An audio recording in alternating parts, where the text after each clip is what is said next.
Russell Wilson listed as quarterback one on, of course, every team's got to put out these dopey unofficial depth charts before their preseason games. Wilson listed as one, but Fields is going to start the preseason opener against the Texans. I still think they're going to start Wilson, but, if they start Fields, so be it. Like, I'm not going to lose any sleep over it. I know this. I think they're both talented. Pharrell Coast to Coast, only on SportsGrid. What is the ceiling for this kid? Now that he's got the money, and we saw something click with him, what is the ceiling for a Jordan Love in this Green Bay team? Deepest pass target group in the National Football League. 2 stud tight ends. They're legit 5 deep at receivers. 7 bona fide pass targets. Come on, man. This guy could be a stud. Top 5 quarterback. Game time decisions, only on SportsGrid. Say the under has the correct juice to the 6.5 win total for the New York Giants. It's a losing season. It's a bad season in the greater New York area. Is Brian Daboll and is Joe Shane back next year? As a Giants fan, what are you looking forward to? Absolutely nothing. You're hoping like the Yankees make a long enough run so you can forget about the Giants. The early line, only on SportsGrid. Let's go. Welcome to the Live Golf Team Championship. The golf has been mesmerizing. They are the Live Golf Team Champions. Team golf is back. Oh, yes! Are you ready? Let's go!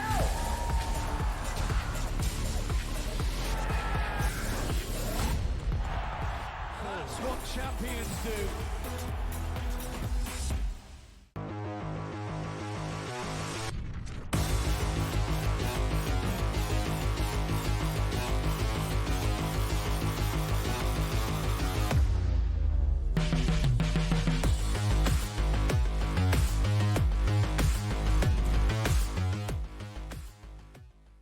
Yeah, what's up, everybody, and welcome in. This is FST, Fantasy Sports Today.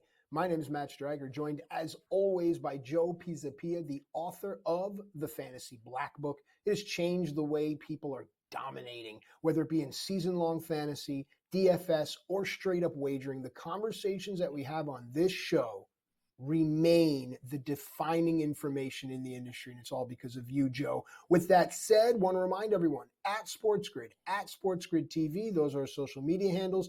Make sure you're following along because Joe has a lot to say. Joe, we had football yesterday, my friend. Final scores, players' names that we recognize. They were out there. Some stepped on the field and were courageous. Others were on the sideline with a hat and a clipboard. But either way, football is here, Joe. It is. And actually, not only is football here, but presently, too, we're still in the thick of the Olympics, and the women's basketball right now is hot. Now, going into this game, the USA women were favored by 11.5 right now out of the gates. Very close. France throwing everything at them. Currently, they're tied at 20, and you're looking right now on France at plus 580 in the live wagering market. If you think France can pull off the home upset in the home court advantage of all home court advantages, literally and figuratively, a really interesting situation here developing, but we'll keep you up to date on all of that here on the network because that's what we do. In-game live is going to be happening. Game time decision is going to be happening here. So if you're looking for more basketball coverage, this is the place for it today. But Matt, let us walk through some of these games and some of these scores. What do you have from last night in the NFL? Well, we had the Jets playing the Commanders. We also had the Packers out there, and also a team that you have spoken of quite a bit that you want to fade. I do believe it was the Cleveland Browns. Look, I became Jiminy Glick. The Cleveland Browns, or at least the iteration of the Browns that will step on the field. But overall, how should we as wagerers and those going into our drafts, how should we approach some of these early season fantasy scores? It's preseason. A lot of it, I think, doesn't matter, but every single game was close. What does that mean to you? Not much. I mean, preseason NFL football is one of those things, but it is because it's dangerous because you're getting a very small sample size of things, and the matchups on the other side are not necessarily even, right? It's not necessarily everybody throwing their ones against the ones all the time. So you get a false sense of security with some of these performances. I know everybody in New England right now is freaking out about Joe Milton. And look, I like Joe Milton. He's a good young quarterback. But if you want to start here with the Raiders and the Vikings, it was a close game yesterday. Certainly good to see J.J. McCarthy looking sharp. If I'm a Vikings fan, and I'm not, but I would love to see J.J. McCarthy start sooner than later here. If we're going to put this sort of equity into a young talent in terms of draft capital, and the Vikings put a lot in there, you go ahead and you start him. You know what Sam Darnold is. We've seen it all over the place now. Sam Darnold right now has become a journeyman quarterback, and that's it. And he's not a journeyman quarterback who's got like a Gardner Minshew resume where he comes in and wins a bunch of games and it's fun. So J.J. McCarthy's that guy. Another one, too, if you're looking for a third quarterback in Superflex, if that position gets away from you and maybe you don't get Fields, I think McCarthy could be that. And there is absolutely opportunity for J.J. McCarthy to have a really good rapport with Justin Jefferson and continue to make Jefferson still a very strong play. But there is a little bit of that unknown, the uncertainty that I think when we're splitting hairs at the top of boards between Chase or Amon-Ra St. Brown, I'd rather have Amon-Ra St. Brown, I think, this year in terms of steadiness, and I kind of know what I'm getting on a weekly basis, as opposed to Jefferson, where I just don't know what it's going to look like with that quarterback play. But I think the biggest takeaway from this one, J.J. McCarthy looking solid, Zamir White being the number one running back clearly. I think those are the two things you can feel pretty good about.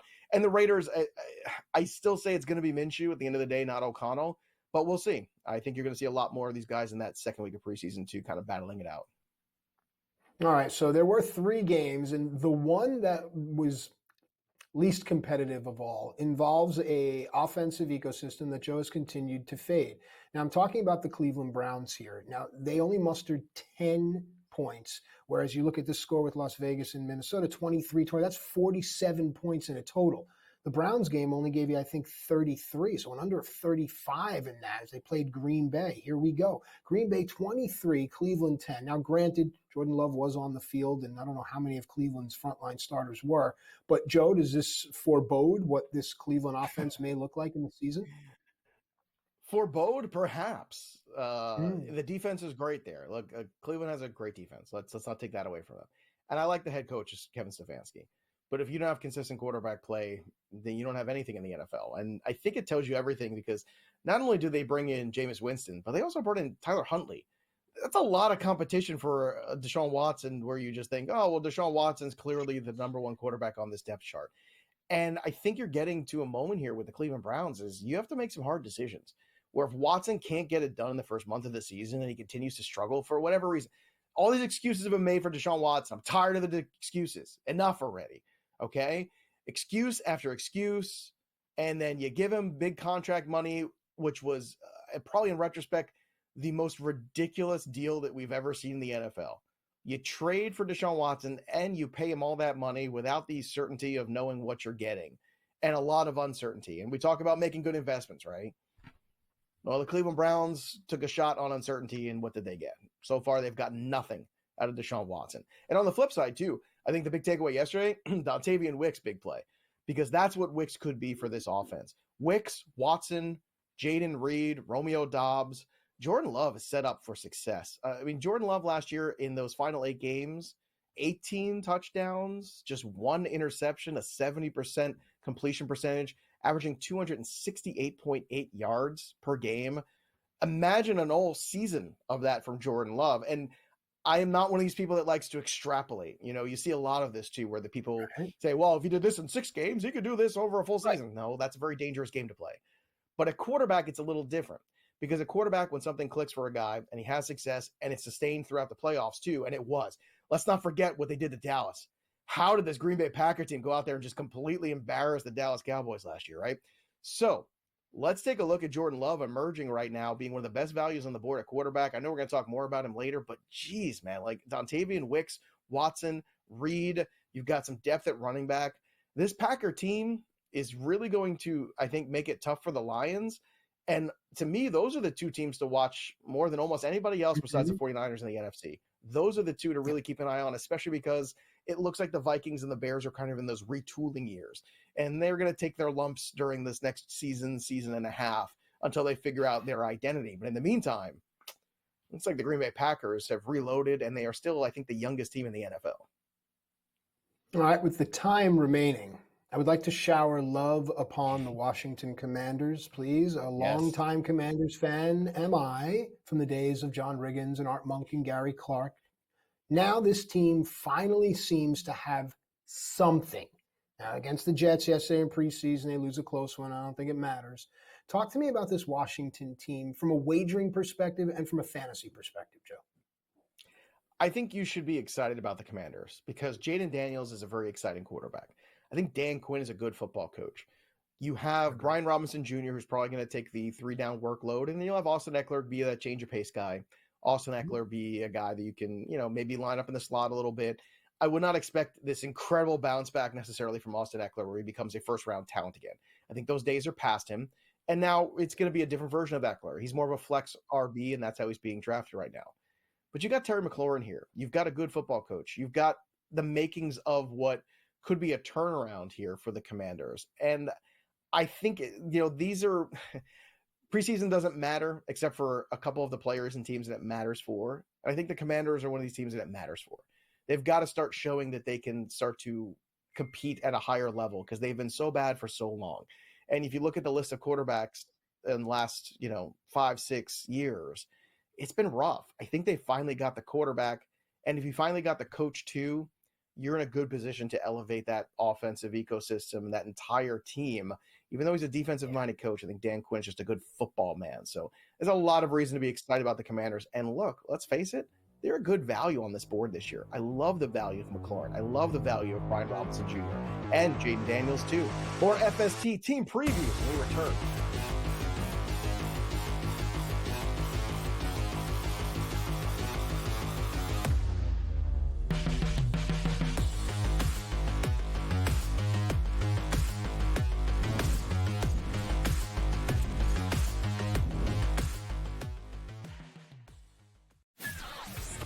Russell Wilson listed as quarterback one on, of course, every team's got to put out these dopey unofficial depth charts before their preseason games.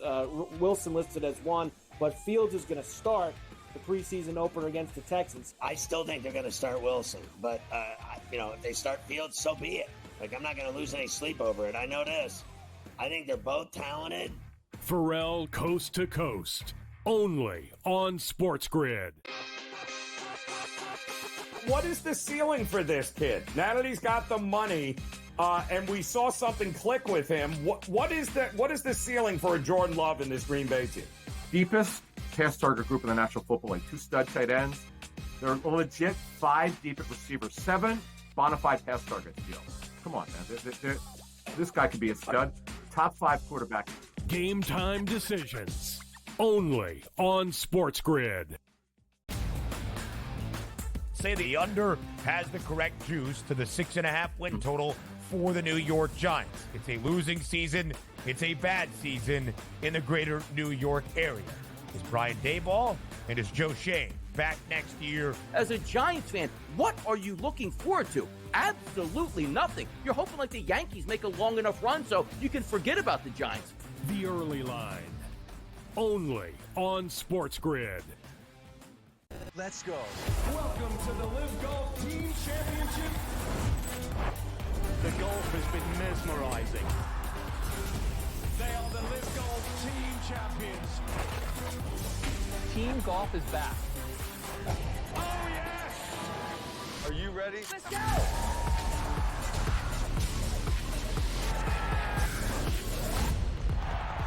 That's what champions do.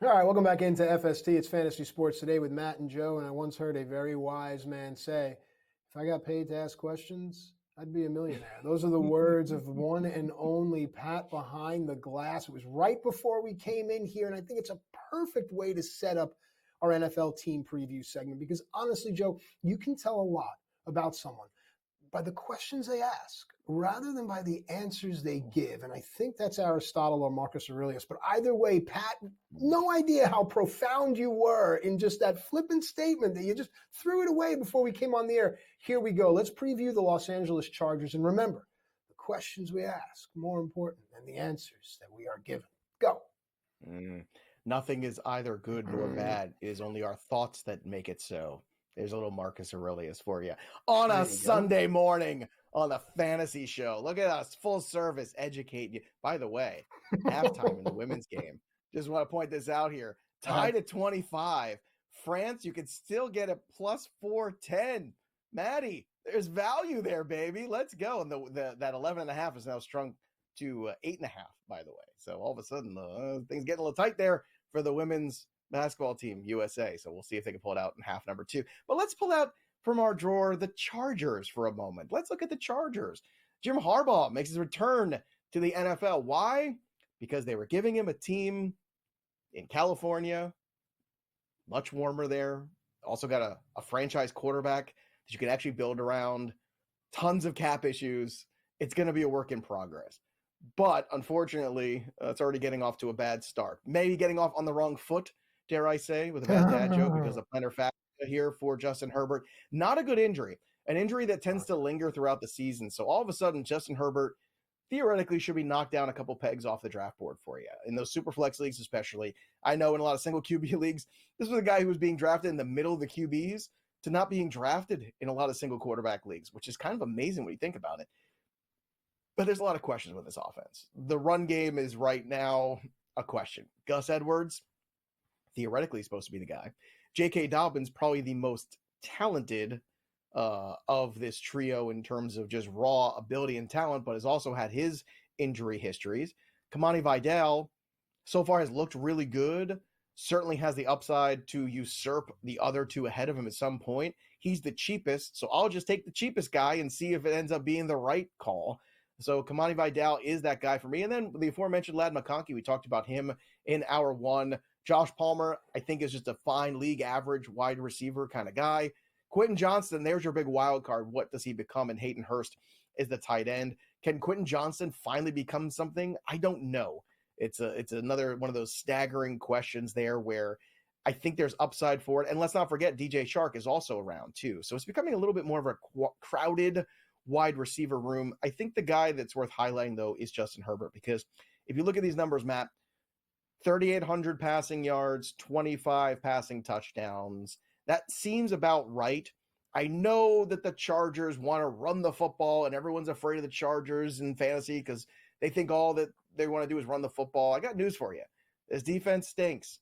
They're going to have to do more than run the football if they're going to be in any competitive games, especially in this division where you're trying to chase the Chiefs. So I think there's a little bit more room for Justin Herbert and these wide receivers to be better than people are giving them the opportunity for. But when it comes to that foot injury and that plantar fascia, Matt, how much is that concerning you with Justin Herbert and the Chargers? It's the most concerning thing of all the things that you have said. I mean, it begins and ends there. And now I've said a lot of concerning things over the years too, so I just want to point that out. But I've learned to listen to the things you say. Listen, most people will zone out in conversation, and I get that, or they think about what they want to say next. But if you actually listen to other people, especially people that are doing this every single day, right? Joe writes this stuff, and I believe in hand, eye, and mind coordination. If you're typing and writing something, you get it better than if someone's telling it to you. With that said, Joe, the fact that Justin Herbert has this injury, the fact that this could be something that not only lingers throughout the season, it lingers throughout the rest of his life. Anyone out there that has had plantar fasciitis or any kind of foot kind of injury, dude, you're a quarterback. Your whole entire thing is a two-step drop and set. With that said, you're saying that they're going to run the football more, but I look at this team and now I have the same situation I had in Baltimore with Edwards and Dobbins, and I feel like people are going to want to go back to this Edwards well, but like you said, I want nothing to do with this now. And it actually makes it easier as a fantasy player and as a wagerer when I can start to let the league kind of shake out at this point, right, in August. It gives me a much clearer picture. With that said, let's turn our focus to the Los Angeles Rams, because this is a team, especially in their backfield and their receiving core, have a lot of fantasy assets and a lot of wagering assets as well, Joe. Boom or bust. This is the team. This is the one. Look, I think you could make a case for the Rams potentially challenging the 49ers for this division. And I don't think that's a hot take at all. If everything breaks right and these guys stay healthy. Matthew Stafford had a good, healthy season last year. He's talking about, the being healthy and ready to go this year. We'll see if that lasts. Kyron Williams already dealing with a foot issue earlier in training camp. That's your big concern. If you draft Kyron Williams, the upside's enormous. The downside is enormous too. You better go ahead and handcuff Corum. It's one of the few situations where I do think if you are going to draft Kyron Williams, be around aggressive more on the handcuff. Why? Because the handcuff is pretty solid, and the Rams running attack is going to be fantasy relevant. I'm not somebody that says go out there and get all the handcuffs of the same running backs of the same teams. In fact, sometimes I like to go for the other ones. I'd rather be a team that doesn't have CMC and one that drafts Eli Mitchell. But in this instance, this is one where I think the handcuff makes sense. And then you got Puka Nacua coming off a record-breaking season as a rookie, most receiving yards of anybody else. If you think about it, the Rams gave you not one, but two top 5 players at their respective positions off the waiver wire, Puka and Kyron Williams. How often does that happen? How about never, okay? And Cooper Kupp at 31 years old, everyone says he's healthy. Everyone says he's back to being the guy. Okay, maybe he is. But I like him as a wide receiver 3 more than as a 2. So if you can draft him as your third guy in a big wide receiver build, give me the Cooper Kupp upside all day. As my wide receiver 2, start to get a little scared, get a little itchy. I get a little worried about what Cooper Kupp might look like because of what we've seen, which is one glorious season and a lot of injuries and a lot of issues around that ever since, and frankly before too. So if you like risk, the Rams are for you this year, if you're one of those folks. Now, also, if you like risk, a good place for you to go is Vegas. We'll break down the Raiders when we return on FST.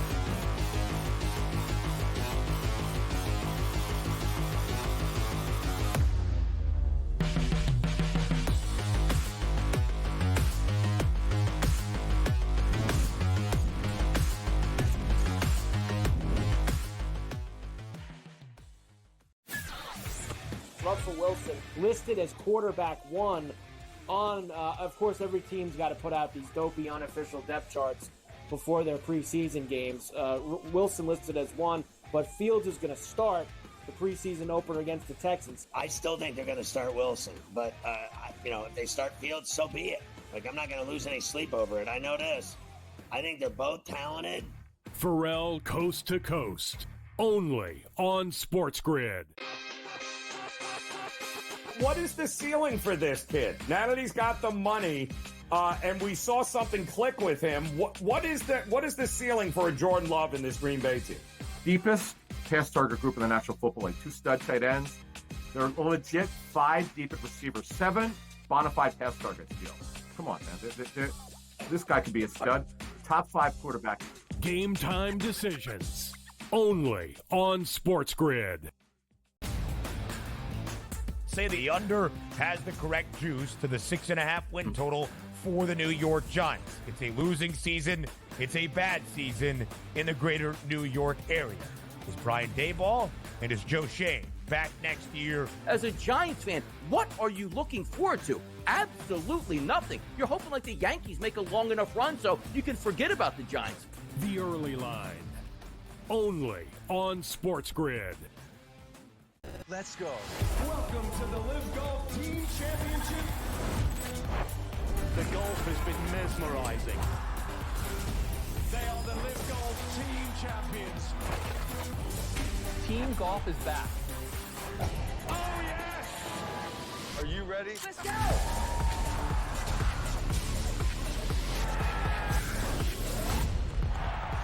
That's what champions do.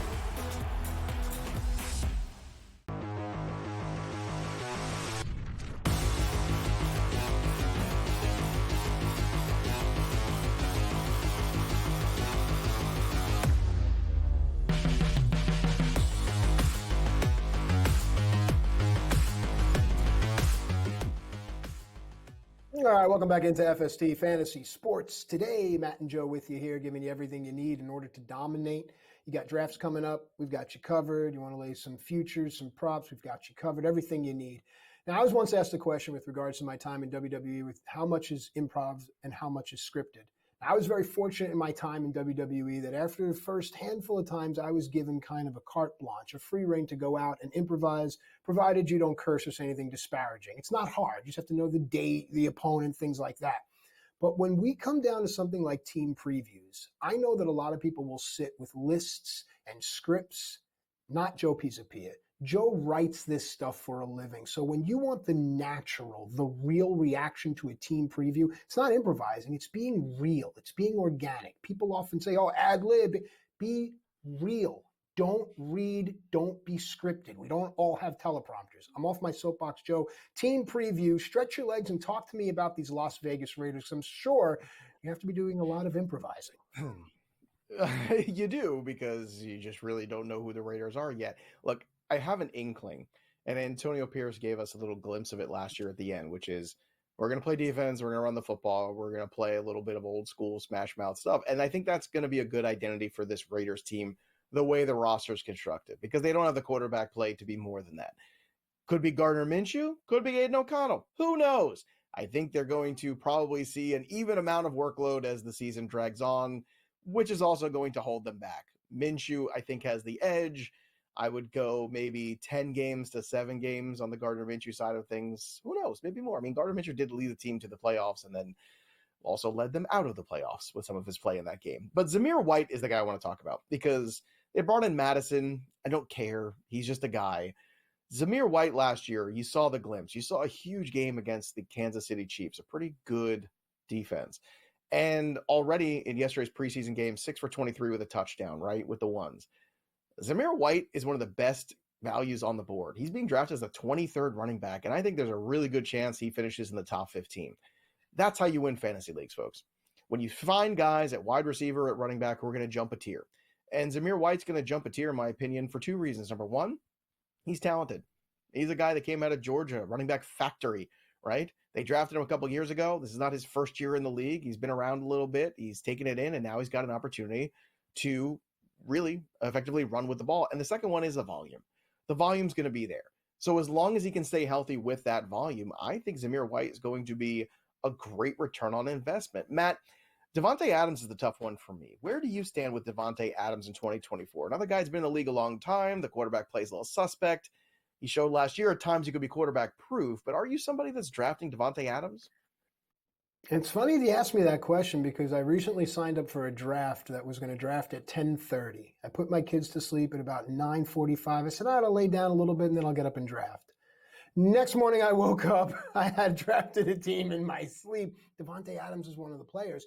I've been trying to deal him ever since. This is one of these leagues where, you kind of auto-drafted for whatever the reason. Now you're going to make everything right with the waiver wire and trying to trade. The offensive ecosystem does not scream to me that I want any investment here in Adams. And I think that if I can, actually, I'll turn it back to you. What kind of trade can I make for Adams? What kind of receiver can I covet? Because I don't want Devontae Adams, especially at whatever ADP he went in. But again, I was sleeping. I could, while you were sleeping. So Matt is that guy, by the way. I think you could pull off something maybe for some upside wide receivers, maybe an Adunze and a Christian Watson. I think that's the kind of trade that you can consider. Now, you're taking a lot of risk. You're taking a lot of volume out. I think the best practice would be to keep Devontae Adams, hope for a good week or two out of the gate, and then look to deal him off of that. And maybe have a little bit more clarity, too, of what's available, because more injuries are going to happen, too. So somebody's going to be wide receiver needy, so there might be opportunity. But to me, that's sort of the value maybe of what you're getting. The other guy, too, to talk about is Brock Bowers on this offense, because Bowers is a very unique talent. He's a guy you can play at the H-back. You can play him in the slot. You can play him all over the place. And I think that Brock Bowers is going to be a guy that is going to surprise a lot of people at the NFL level this early, because a lot of people have low expectations because of the quarterback play, as they should. That being said, I think the expectations are so low that he's almost a value on boards. He's being drafted as the 10th tight end off the board. And if tight end gets away from you and Brock Bowers is still there, why not draft Brock Bowers and then, take a shot on TJ Hawkinson after that potentially, and maybe he gets healthy in September and comes back in case Bowers isn't good out of the gate. But there's no steady guys like Dalton Schultz or boring Dallas Goedert you with him too in case the position gets away from you to draft. So I love the tight end spot this year. really interesting. When we come back, speaking of values, we'll give you the best value plays at every position.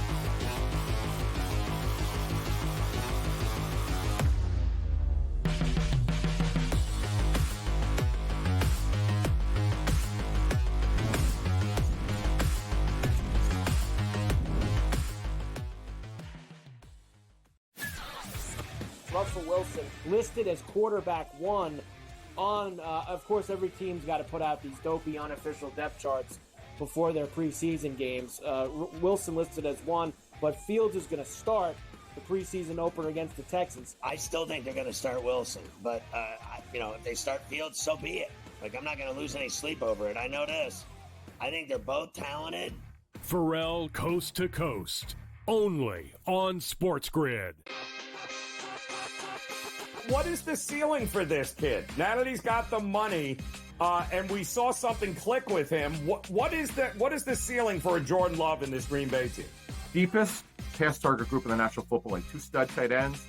They're a legit 5 deep at receiver. 7 bona fide pass targets. Come on, man. This guy could be a stud. Top 5 quarterback. Game time decisions, only on SportsGrid. Say the under has the correct juice to the 6.5 win total for the New York Giants. It's a losing season. It's a bad season in the greater New York area. Is Brian Daboll and is Joe Shane back next year? As a Giants fan, what are you looking forward to? Absolutely nothing. You're hoping like the Yankees make a long enough run so you can forget about the Giants. The early line, only on SportsGrid. Let's go. Welcome to the Live Golf Team Championship. The golf has been mesmerizing. They are the Live Golf Team Champions. Team golf is back. Oh, yes! Are you ready? Let's go!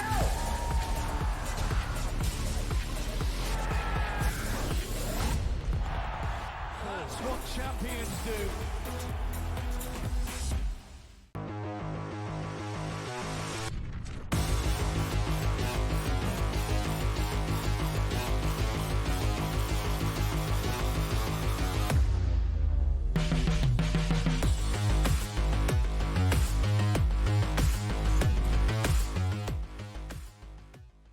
All right, welcome back into FST Fantasy Sports today. Matt and Joe with you here, about to dive into some NFL value plays for the upcoming NFL season. But during the break, we were watching and talking how to approach this U.S. women's basketball gold medal game against France. Joe, you have any updates and any insight?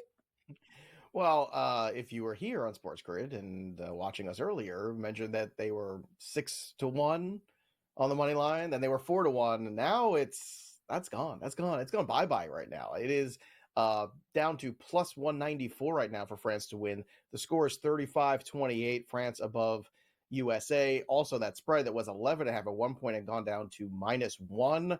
Now it's at 4.5 right now. So USA is still expected to pull this out. We'll see if they can. Again, it's tough sometimes to play in the home city of your opponent. It's a very excited group of French fans right now for this possibility to beat, the big giant overlord of the United States women's basketball team that is the heavy favorite for a reason. So really interesting wagering opportunities here for you going on. We'll keep you up to date as the Olympics unfold here in the women's basketball final. Yeah, and it's all about value. And our producers were talking during the break about just trying to find that plus money, having that ticket, because if it does come in, you're going to be happy. Let's segue now into this segment, NFL value plays for the upcoming season. We have quarterbacks, running backs, so on and so forth. Let's start at the quarterback position, Joe. I think a lot of people will quickly forget what happened in the playoffs last year, and you're here to remind them. Yeah, look, I'm going to go through these numbers again because they're just stunning. Last 8 starts of last year, averaged 268 passing yards per game, 70% completion percentage, 18 touchdowns, 1 interception. He was flawless, and he was flawless without a Jamar Chase or a Justin Jefferson or a Tyreek Hill or a CeeDee Lamb, any of those guys, right? That's right. Jaden Reed's a nice wide receiver, but let's not pretend like Jaden Reed's a superstar in the NFL. Romeo Doubs is a league average wide receiver. Jordan Love was doing this by playing good quarterback play. And that's at the end of the day where I think you should be so excited about him. So in leagues where I'm waiting on quarterback, he is my target. He is currently going off at the 9th or 10th quarterback off the board. Him, CeeDee Lamb, two guys that finished as top 5 guys last year, and they're being drafted outside the top 5. Why wouldn't you go back down that well? So I like waiting on quarterback this year in certain formats and certain depth of leagues, and there's a real good opportunity that you're going to get Jordan Love at an excellent cost. I just took him yesterday in Superflex League as my second quarterback. I got to do it in the 3rd round. He was still floating around there. So I pulled the trigger because I think the drop-off after Jordan Love and Kyler Murray in that grouping is significant. And Jordan Love is another one of these guys who could challenge for a top 5 overall spot, especially if Wicks comes on strong and if Christian Watson's healthy. Those guys could be difference makers, especially Christian Watson. All right, that's Joe Pisapia's value play at quarterback. It's Jordan Love of the Green Bay Packers. Let's switch now to running back, Joe, and I have to be transparent here, as I know you to be a Patriots fan. So let's put that out there first before we reveal your value play at running back. Joe?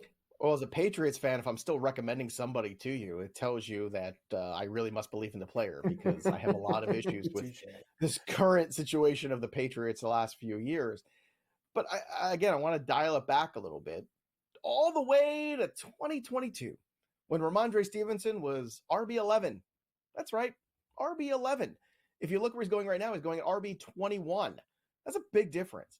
And in that 2022 season, where they actually had an offensive coordinator, it wasn't a bunch of lunatics running the asylum like last year, 210 attempts, 1,000 yards rushing, 5 rushing touchdowns, but also 69 receptions for 420 yards.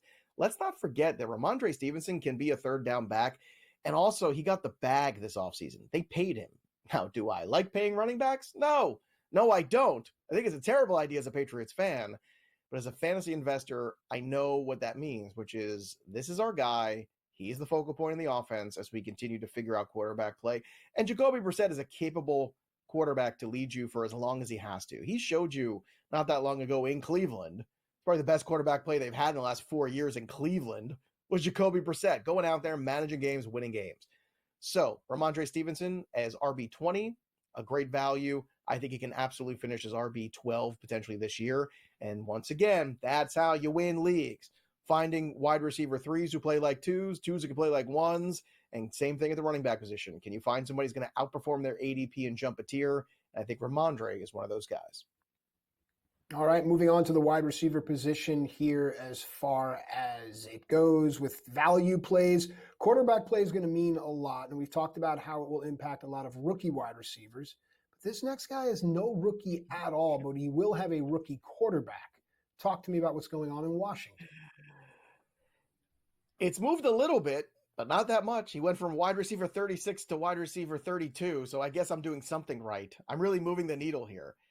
And you know what? Maybe I should stop. Maybe I should stop talking about Terry McLaurin, because eventually maybe he doesn't become a value anymore, but I don't see that happening. We're getting towards the end game here in terms of ADP. In 2020, 1,000 yards receiving. 2021 had over 1,000 yards receiving. In 2022, over 1,000 yards receiving. And even last year, over 1,000 yards receiving. The quarterbacks that he's played with have been a who's who of who? What? Who he played with? It's been terrible. And now he's getting Jaden Daniels and a coach with Dan Quinn who is far more exciting. So I look at Terry McLaurin as a floor play at his current ADP that you can lock in. Give me 1,000 yards, give me 80 catches, whatever it ends up being. Awesome. That's tremendous. But he's got the upside for the most touchdowns he's ever had. Jane Daniels is special. He has got a lot of talent. Now, sure, he'll take his lumps like every other young quarterback does at time to time. But I do believe in the talent of Jaden Daniels, and I believe when you also look around at what else there is in this offense, Terry McLaurin is the guy in it. I expect him to see a steady diet of targets, and I expect him once again to go well over 1,000 yards. Why? Because that's what Terry McLaurin does every single year. So one of the most underrated, underappreciated wide receivers in fantasy, if you do start with Bijan or Breece Hall, and you're trying to make up ground at wide receiver, Terry McLaurin is the way to do it. All right, we're discussing NFL value plays with Joe Pisapia, author of the Fantasy Black Book. We've already discussed his value play at quarterback, Jordan Love of the Green Bay Packers. Joe's value play at running back is Ramondre Stevenson of the New England Patriots. The value play at wide receiver, Terry McLaurin of the Washington Commanders. It brings us to the tight end. Now, Joe, we often talk about recency bias. How many managers are going to try to chase what Evan Ingram gave them the season before last, and what can they expect for this coming season? Yeah, I think with Evan Ingram, again, it comes down to a great value play and a guy that got paid. So a lot of people were unsure what was going to happen with Evan Ingram. Or they just going to tender him? But they actually ended up extending him and giving him a contract. And I think that says a lot. Christian Kirk is kind of the alpha wide receiver in this offense, but he's not really an alpha wide receiver guy. He's more of a 1A. Calvin Ridley was supposed to be that guy, and he really wasn't. But if you look at last year, he had 143 targets, Evan Ingram. That's an enormous amount of volume. He only had 4 touchdowns with all those targets. So you got to figure, even if the targets regress and he doesn't have 114 catches in a PPR league, look, man, this guy was tight end 2 last year. 2, because he had 114 catches. So he's going to get that volume, even if it scales back to 95 catches, but he gets somewhere around, 6 or maybe even, dare I say, 7 touchdowns this year. All of a sudden, Evan Ingram is probably going to be a top 5 tight end again. So that's something to consider when you're looking at, maybe I didn't get those top guys at tight end, and I don't want to wait to the Brock Bowers group because I really feel unsure about that. Evan Ingram is floating around there currently. That, to me, as tight end 8, he does have the opportunity to finish as a top 3 guy just based on his role in the offense. And just for a moment, if I can, Matt, to recap the who's who of who Terry McLaurin played quarterback play wide receiver with. Let me recap these names for you. 2019, Case Keenum, Dwayne Haskins, Colt McCoy, Alex Smith, Kyle Allen, Taylor Heineke, Ryan Fitzpatrick, Garrett Gilbert. Bet you didn't have that one on your bingo card this morning, everybody. Then Carson Wentz and Sam Howell. So yeah, Terry McLaurin's got an opportunity to have a breakout season here, even though his floor is already great. So good luck, Terry. We're all counting on you. We're going to take a quick break. When we return here on Sports Grid, we're going to talk more about a team with huge fantasy potential.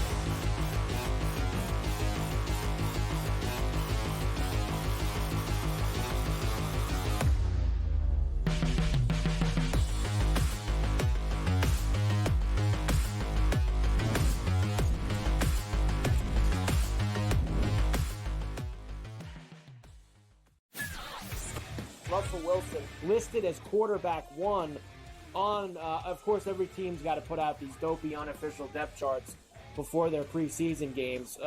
Wilson listed as 1, but Fields is going to start the preseason opener against the Texans. I still think they're going to start Wilson, but, if they start Fields, so be it. I'm not going to lose any sleep over it. I know this.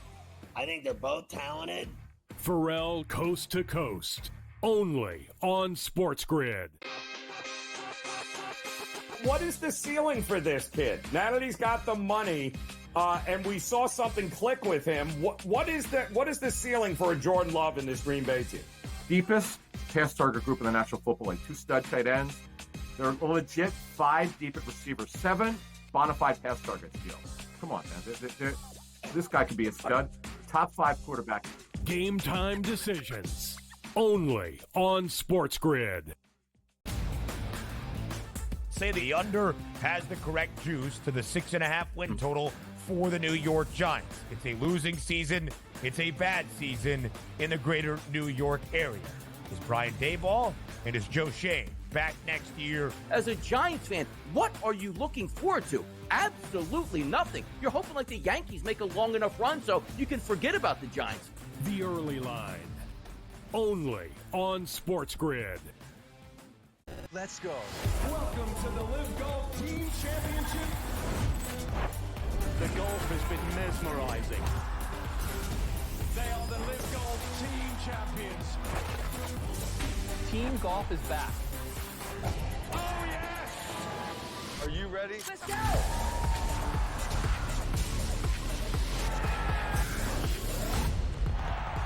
That's what champions do.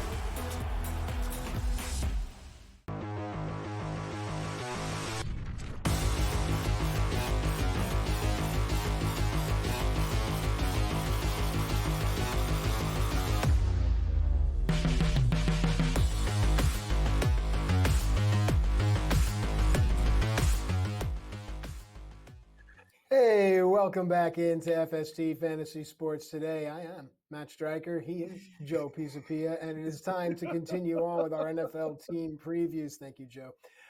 What we do here is we go in alphabetical order. If you missed anything, of course, go back. The archives are there. Some real valuable information as we look at the NFL team previews and decide where we want to focus, where we want to drill down and try to find our best fantasy asset, and also think about our wagers that are going to come up as the season comes upon us. All right, let's go to Miami together, you and I, Joe. Pat can come as well. Sam stays back here, produces till about 4 p.m. All right, so Miami Dolphins, they pay Tua. Devon Achane is been a polarizing figure when it comes to should you or should you not.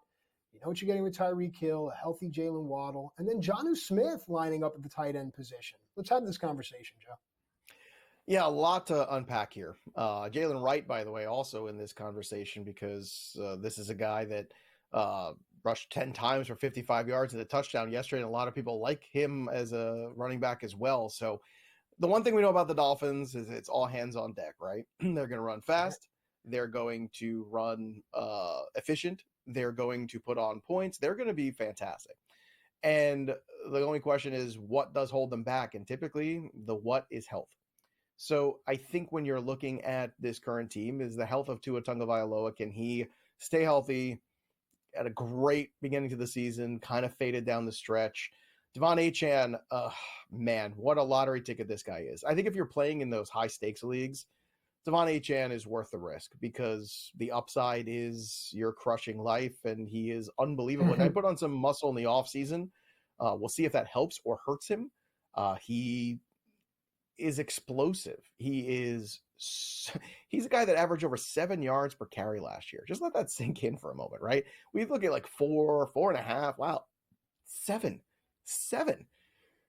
The problem is, can he stay on the field? How many games is he going to miss? Not how many games is he going to play? And where I find him currently going as the RB10 overall, it's really rich for my blood.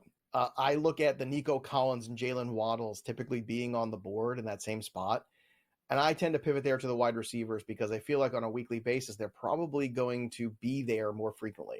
Now, are those guys going to have the kind of games that Achane has when he's healthy? Maybe not. Maybe they're not going to have those ridiculous 180 and 3-score kind of games. And that's what Achane can give you. People worry about the frame, but the frame is not all that different than Jahmyr Gibbs. And yet none of us seem to really care too much about that. So I don't really get it. I guess that's where I sort of lose it a little bit there. I also struggle because if you wait a little bit longer in the next round, you could probably pick up a boring guy like Rachaad White, who's very steady. And I tend to be somebody that goes for the wide receivers and then give me the boring, steady Rachaad Whites, give me Zamir White, give me Ramondre Stevenson, give me those good, boring running backs that they're going to be the guys that are going to carry the rock 20 times and fall in the end zone. No, I'm good with that. Maybe they're not going to be explosive and win me the week. But I get it. I get the appeal with Devon Achane. I guess the question I'm going to throw back to you, Matt, is are you somebody in your leagues, if you're awake for the draft, that is willing to go ahead and draft a guy as risky with the upside being so clear and the downside being so stark? It's a great question. If I'm going to do it, I have to do it with a plan. I have to understand that panic might set in after I make this pick, and I can't let that distract me from the rest of the players who are there. No, but how many times has it happened to us here in drafts where we have a plan, we have a strategy, and then something happens, sometimes someone else does something, and next thing you know, we're kind of frazzled. We feel a little more anxiety. I know for me, I sit up a little bit, I bite my nails a little bit more, and you have to be able to stay the course and trust your process. Yeah, if you're going to draft Achane, and Joe hit the point there when he said a high-stakes league, depending on what kind of league it is and what's at stake here, this is a lottery ticket. That's what Joe has called it on past shows, and you want to be holding that lottery ticket. All right, with that said, for me, the only time you'll ever go from Miami to Minnesota is alphabetically, but let's do it. Minnesota Vikings here. Now, I think Aaron Jones at least makes defenses respect the run, which opens up play action, which I think then no matter who's throwing the football, at least if they can put it in the right spot, things are going to happen. Now, out of all these names here, I know you're going to want to focus on the running back, but I think Jordan Addison might be the guy to emerge from all of the chaos here. But let's talk Vikings, Joe. Go. Yeah, you're looking Miami today, but you're feeling Minnesota. I feel like that's where Matt is. Not quite. Red scarves in your house? Run. Look, we mentioned earlier a good audition yesterday from J.J. McCarthy in preseason. Nothing but positive. That's great. Aaron Jones, I think, is another player, too, where I'm just skeptical. Last year, he was not on the field. There week one, and then we didn't see him again basically to the playoffs. This is concerning to me. Aaron Jones has been one of my favorite boring running backs who always outperformed his ADP every single year to draft. But when a team lets you go and moves on from you, typically the new digs don't always work out for you. So at the running back position, I'm very skeptical. I prefer the guys like Stevenson, Rashad White, some of those other guys, Zamir White. That's the range of those are the running backs in that range in this quote unquote dead zone you could talk about that I think are just more appealing because you could see the path to good performance. Whereas with Aaron Jones, you've seen a lot of volume in the last couple of years, and he looks like the kind of running back that after 5 years is going to, kind of be on his way out of the league potentially. I'm not saying that Aaron Jones doesn't have anything left in the tank. I'm not saying he's not motivated to stick it to Green Bay for letting him go. He is playing with Minnesota, so certainly he's going to get up for those games, one would imagine. But from a fantasy perspective, to invest on him, I think is a little tricky. Justin Jefferson's going to cost you a first-round pick. If you want to take Chase or Amon-Ra St. Brown over him, I'm all for it. I get it this year. I've seen Jefferson fall in a lot of drafts because of that. If he falls, go take him. I'm seeing TJ Hawkinson going earlier in drafts too, which is something that I did not expect to see. A lot of people very bullish on his earlier return, and Hawkinson coming back sooner than later is a little surprising to me, obviously. So I think it's an interesting play. If you, again, take Brock Bowers or you miss out on everybody and say, all right, well, give me Dalton Schultz for a couple weeks and let me draft TJ Hawkinson, I think that's a good backup plan because I think Hawkinson is a very strong talent who, let's be honest, has also had his string of injuries and health issues since he's been in the NFL. Yeah. Real quick, coming back to the Miami Dolphins, too, I just want to throw this out there. The Raheem Mostert part of this equation with his backfield is still there. I know he's older. I know nobody saw last year coming. I didn't. No one did. No one could have predicted that touchdown total for Raheem Mostert, let alone him playing as many games. But he's still there, and that does also hurt Achane just a little bit. And Wright also could get in that mix.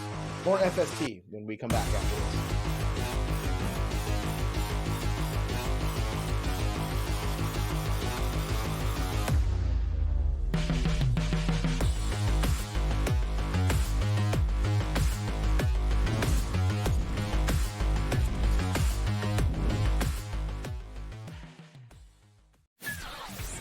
Russell Wilson listed as quarterback one on, of course, every team's got to put out these dopey unofficial depth charts before their preseason games.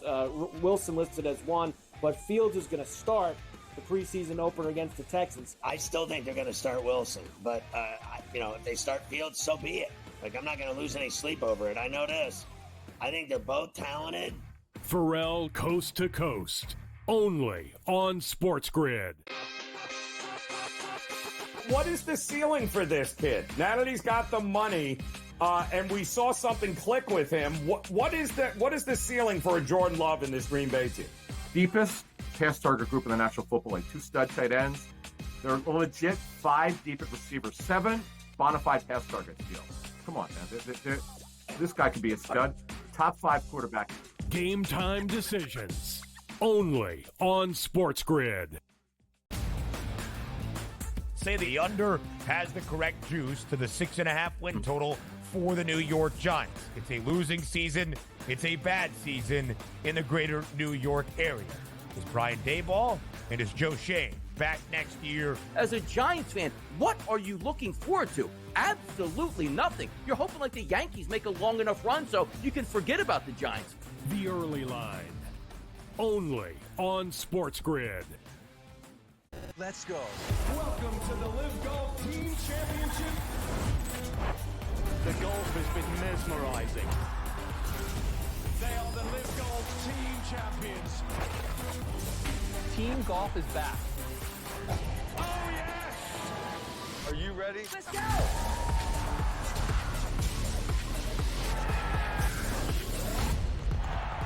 That's what champions do.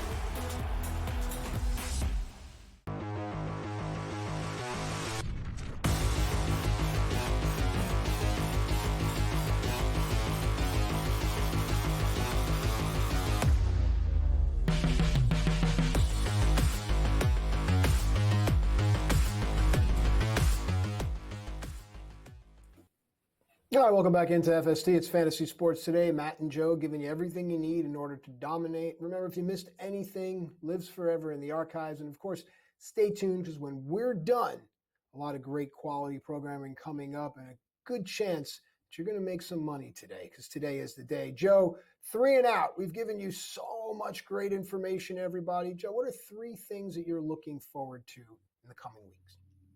Well, a bonus one, the end of this game here, because it's tied right now at 47 with 7 minutes to go. Oh my God, they're getting crazy here. The French crowd is losing their baguettes currently. But 3 and out. Yeah, the 3 things I'm looking for this week. I want to continue to monitor this Pittsburgh Steelers situation, the quarterback battle. The health of Russell Wilson, the performance of Justin Fields. The fumbles are an issue. You can't turn the football over. Mike Tomlin's an old school guy like that, so I get it.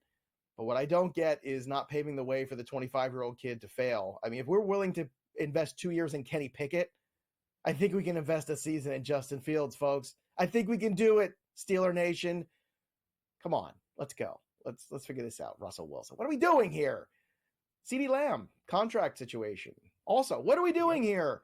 Come on, Jerry Jones, get off the couch and get that man a pen and a contract and let him sign it. If you think you can go out there and compete this year without CeeDee Lamb, you're nuts. And the longer it takes to get him there, the worse this is going to be for the dynamic of the team, the health of CeeDee Lamb, all of it. Get it done this week. No more nonsense. No more nonsense. Also, I want to monitor closely the health of Christian McCaffrey because that calf injury that he's dealing with, it's not a big deal, we've been told. But is this the harbinger? Is this the beginning of these injuries that are going to crop up with him after 417 touches last year? And I keep saying that number 417 over and over and over again. And the reason why is because nobody's had that many and come back the next year and finish as the RB1 or the RB2 or the RB3. It doesn't happen. Now, maybe Christian McCaffrey is different. He's not built like Derrick Henry, so I don't know how different he is physically. But he's a special talent. There's no doubt about that.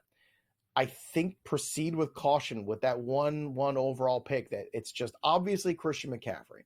Now, the longer he might drop in a draft, the more interesting he becomes. I'll grant you that. If he slips to 4 or 5, it is really hard not to go ahead and take Christian McCaffrey. But to think all of a sudden that he is just default again, just the 1-1, I get it. He was 100 points better than every other running back last year. It was like a player and a half. I totally understand the love for Christian McCaffrey. But I don't understand is why nobody understands the risk coming into 2024. Remember, you're not drafting a team for 2023. You're drafting a team for 2024. ADP is polling. It's a guideline. It's not the truth necessarily of what it's going to be. All it is a way to steal yourself towards the value. Matt, if you had the 1-1 pick right now today in one of those drafts before you fall asleep, who would you be taking?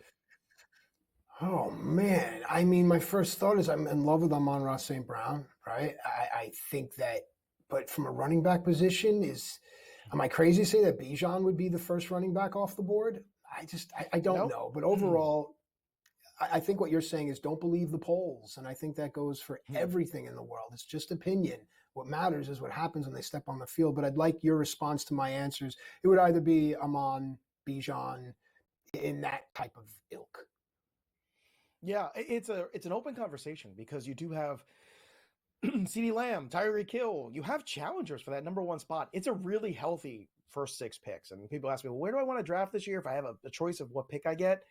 I inevitably say 6. I don't like typically being in the middle of the draft, but man, one of those guys is going to fall to you. Jefferson, Amon-Ra St. Brown, Jamar Chase. Like somebody's going to fall to you that shouldn't fall to you, that's an elite talent. And it's really hard not to pass that up. But it is a great conversation, and we're going to have more conversations, continue to get you ready for all your fantasy drafts. Now, here's a question, Matt Stryker. Are you going to be in the league with me this year? We've tried to make this work before. You said, yeah, let's do this. Let's all do a league together. Me, all the producers, we all get together. And then we're like, Matt, come on. And you're like, what? When? Oh, I can't. Are you going to do it this year finally with us? Are you going to join this league? Listen. Full intentions for you, me, our producers, as well as some of our listeners, right? We're going to leave 2 or 3 spots open for our listeners as well. We'll visit the teams every week, and we'd love to hear from you guys. But yeah, I'm in. Yeah, he's Matt Stryker, and he approves this message. Right? Full hearts, clear eyes, can't lose. Matt Stryker, always great to hang out with you on a Sunday. Special shout out to all of our team here, graphics folks, all the folks behind the scenes who make this show run. That'll do it for us, but the story of the game goes on. From Matt Stryker, I'm Joey P. See you next time, kids. Enjoy your Sunday.